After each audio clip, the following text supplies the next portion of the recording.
It's an absolute kind of truth that good SEN practice is good practice for all children.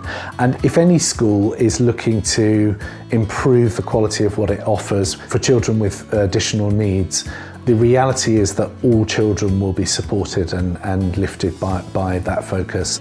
When it comes to inclusion here, we've always seen it in the wider view of society, to get the children to think about what it's going to be like when they're grown-ups, and that it isn't about being separate. Lots of people think that if you're going for a very inclusive school, that it's going to have some kind of negative impact on data. Previously, when we've been inspected, our positive outcomes have been because of our inclusion, not despite it.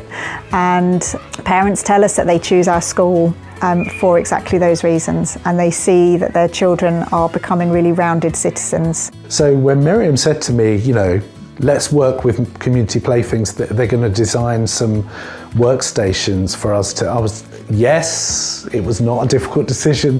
When we first had our furniture in, one child went straight into our workstation and absolutely loved the feeling of being in a safe, sort of closed off environment that was away from all the noise around them, but was also still part of the classroom. And because the children are more regulated, they spend more time in the classroom, so we have more time as a whole class together.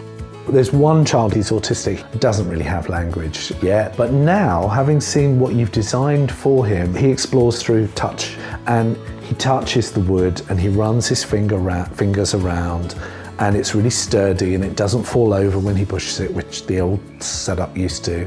And you can see, looking at what he's got there, that it's better for him.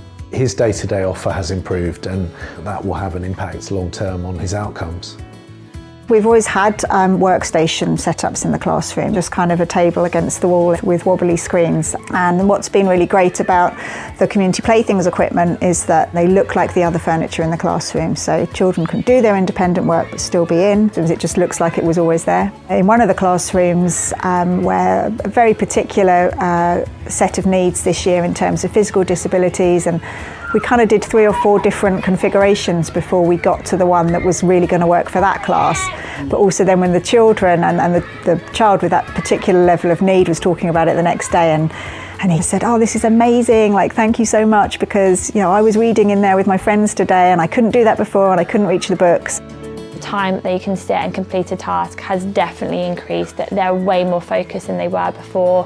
It makes my job a lot easier because it's lovely for me to be able to see all the children, and the classroom feels really lovely to be a part of. The friendships are building, and it's all because of the furniture, including all the children.